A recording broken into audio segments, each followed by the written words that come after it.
Hey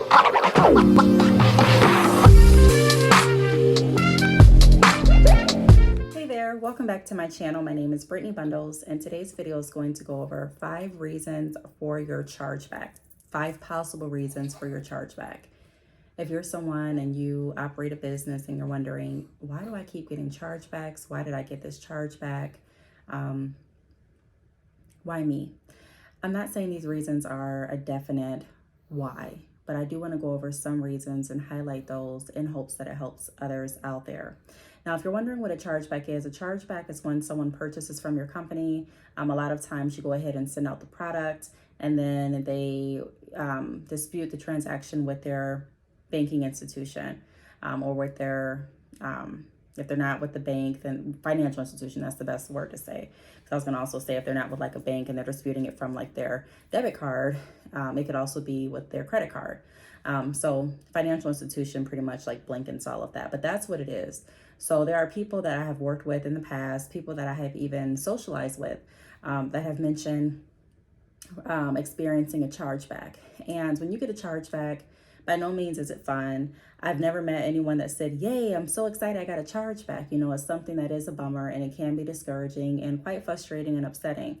But over the years, I've learned some ways to protect my business, and I do have a lot of those videos here on YouTube. Really all of the videos here that I've created on YouTube, and I have a lot of those videos in my business playlist. So be sure to check out my playlist after this video so that you can get caught up on some of those other videos.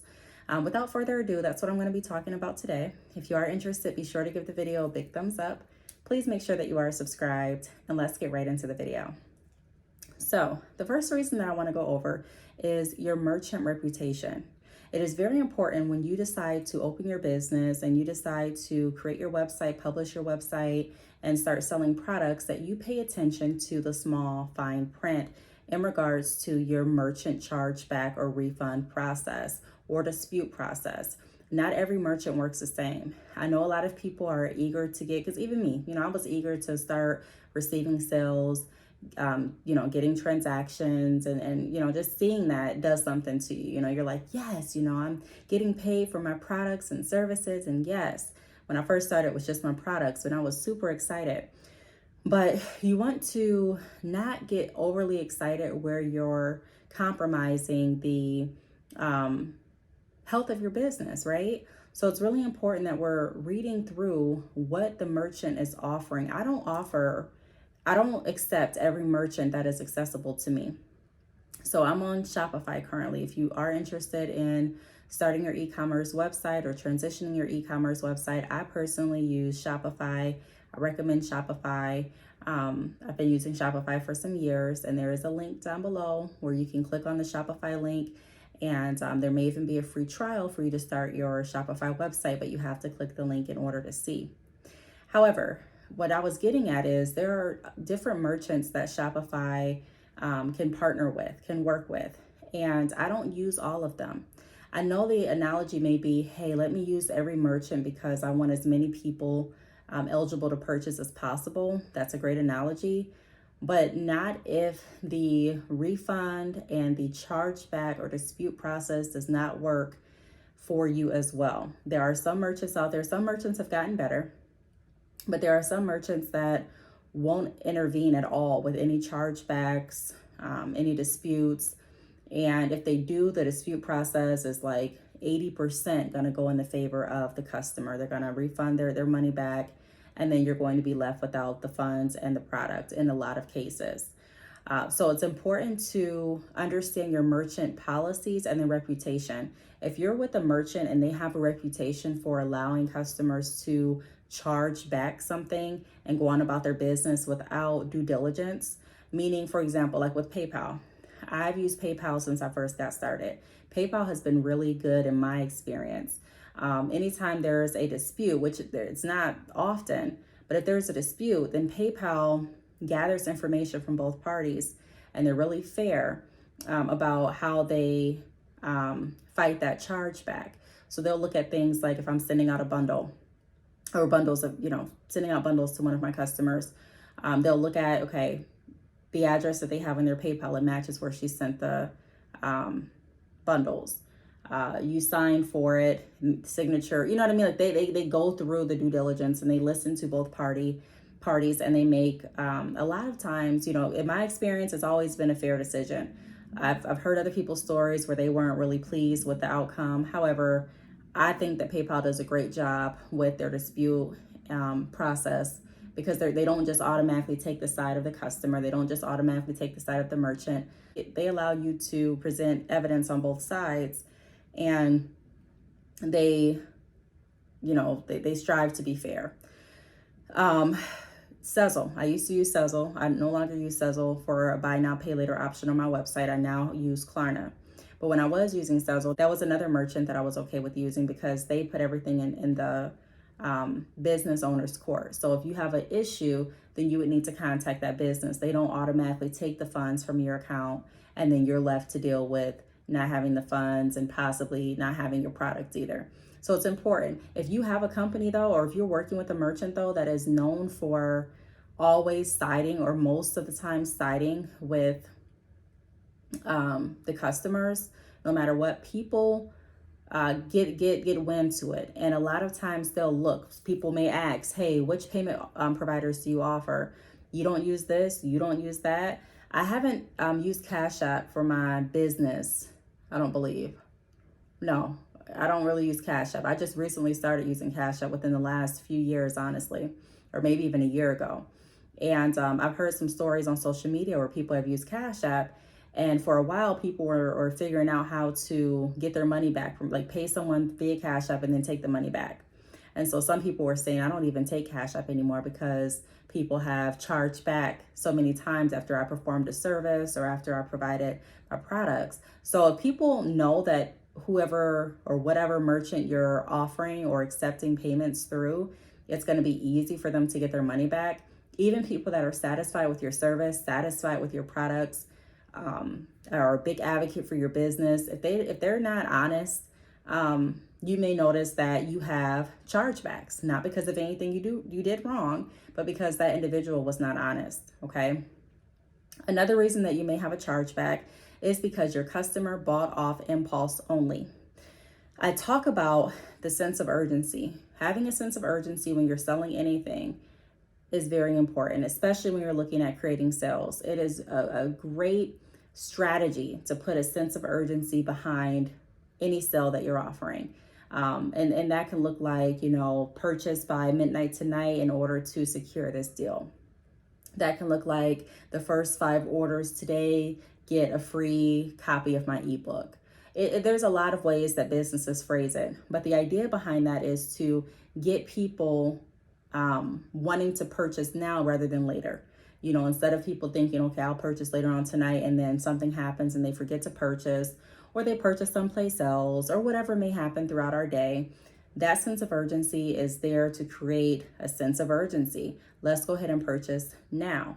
So if your customer is only purchasing though because of a sense of urgency or impulse, let's say there's a lot of people that are purchasing your products. Let's say you're doing like a pop-up shop and everyone's in the, you know, in the spirit to buy and in the mood to purchase. Maybe your products are trending right now and people are Snapchatting what they're purchasing and recording what they're buying. Someone may get wrapped up in those activities, that feeling, that vibe, and purchase. And they get home and say, wait, why did I don't really need this. I mean, I like it or whatever, but do I really need it? And so you may have them having buyer's remorse because they bought just off impulse. There wasn't anything else to stick there. When you're selling something, even when you're creating a sense of urgency, you want to make sure that there's more than the urgency and impulse intertwined with their decision on purchasing. I'd rather have someone that is not interested all the way and possibly going to consider returning a product or wanting an exchange to hold off on purchasing until they ask, until they ask the questions that they need to ask, they feel secure, or I ask the questions and they're able to explain to me, what their concern is, and I'm able to provide that sense of security. If I'm not able to do that, if they're on the fence, then that is another sign that you can expect a chargeback. That's one of the reasons why when I'm working with customers and I can tell hesitation is there, I try to dive deeper and figure out what the hesitation is based on. What can I do to help bridge the gap between the hesitation? A lot of people are just, let me hurry up and just get this sale. But for me, like I say in a lot of my videos, I like to take my sales approach as a relational approach where I am asking questions, we're having a conversation, even if it's not face to face or over the phone, even, via chat or DM or email. I still want to take the time necessary to make sure that you're not buying strictly off of impulse, because it's going to save way more, I don't want to say havoc, but it's going to save way more energy in the future that can be directed someplace else. It's going to save more time. It's going to ultimately respect your customers' time by making sure that they know everything that they're getting into, whether it's a service, a purchase, whatever they're purchasing, that they're invested in it and they're not just purchasing because they're excited right now or in the moment. The third reason that you may experience chargebacks is because you sold on the features and not the specific value. This kind of ties into what I just said. So let's say that you have a customer, we're going to use hair extensions because I offer hair extensions on my website, bagchickhair.com. If you're looking at starting your hair business, it's not too late to jump in the game. There are people that just started as of today with their hair business. So if you are looking for a reputable hair vendor, then you can go on my website. The links are down below. I offer drop shipping options. I have an ebook on how to transition your business from drop shipping to wholesale. That's on my website as well. And then I also offer wholesale options where you can purchase your bundles in bulk. So if you're interested in any of that, be sure to take a look at those links down below after this video. But if you have someone and you're telling them, again, I'm going to use bundles, hair extensions as an example. They come to me and they're interested in purchasing bundles. And I'm like, yeah, I offer virgin hair extensions. So you're going to be able to really, hold on to this investment. This hair, treat it right, care for it right, it's going to last 12 plus months.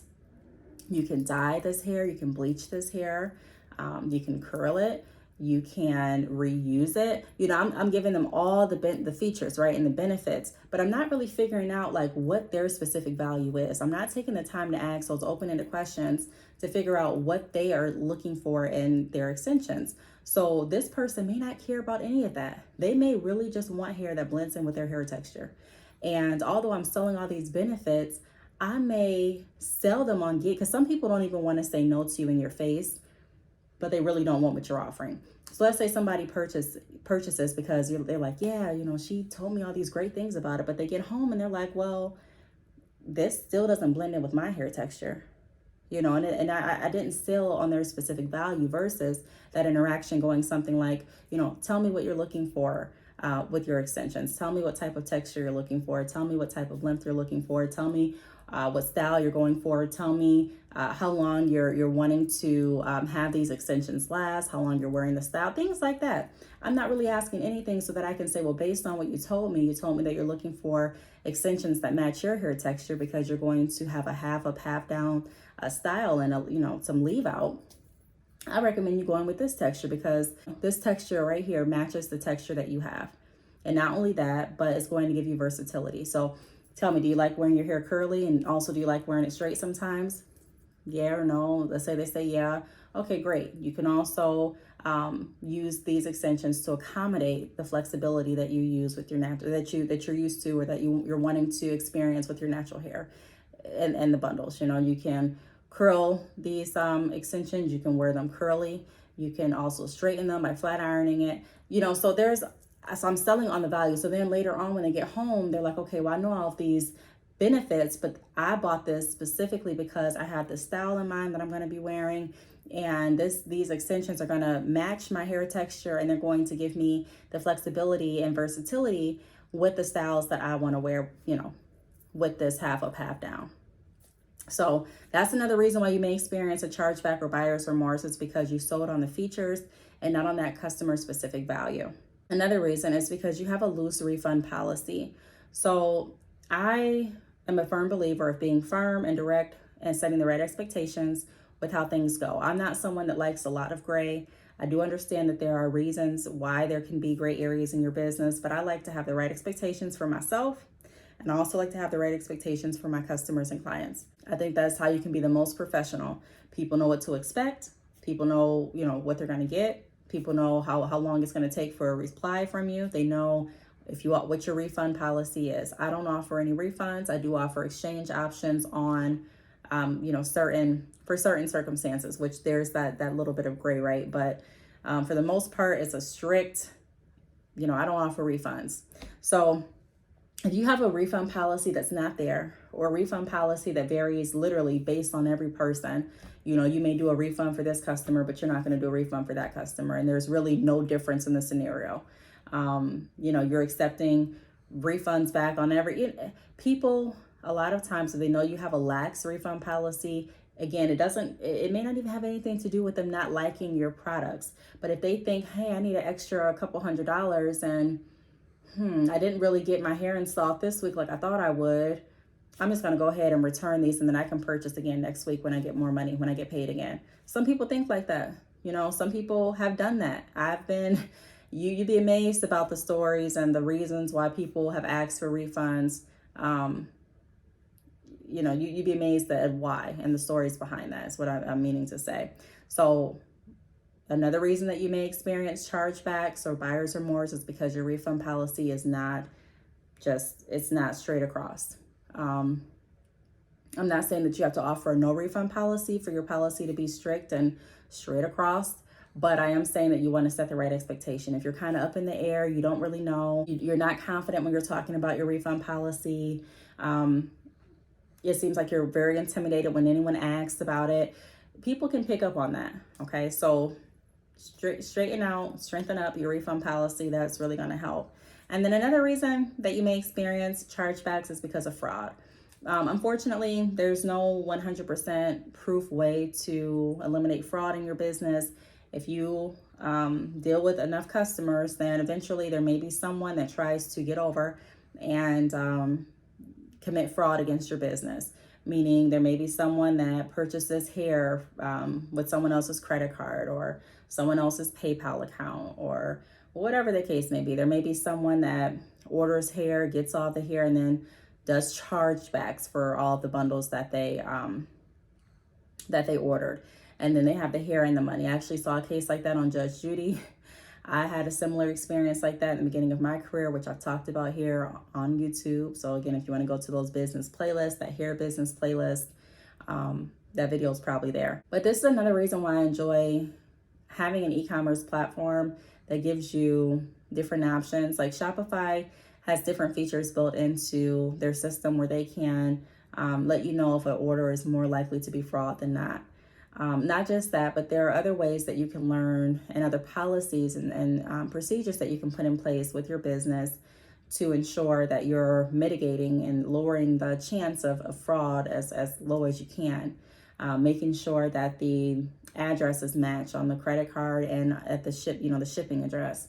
Making sure that the names, sometimes the names may be different, but again, you have to, like, the longer you stay in business and you see certain orders, you'll start to pick up on certain traits from people that are placing legitimate orders versus people that are not. And a lot of times the sad part is when people get away with committing fraud against your business, they a lot of times pass the word on and then they try to do it again. So it's important to be, certain about how you're being diligent with the orders that you're receiving and not being too in a rush to ship the orders out without verifying first the information that's needed to ensure that the orders are legitimate. So those are 5 reasons that I wanted to point out as to why you may be receiving chargebacks, why you may be receiving a lot of buyer's remorse. Those are the reasons why. I also went over, some recommendations that I have to combat some of those reasons. And I really hope that they will work for your businesses and, whatever you need, apply it to your business and be as successful as you possibly can be. I do want to thank you all for listening. If you have any questions, if you have any comments, feel free to leave them down below. I do want to thank you all for watching, and I will see you all in the next video. Bye.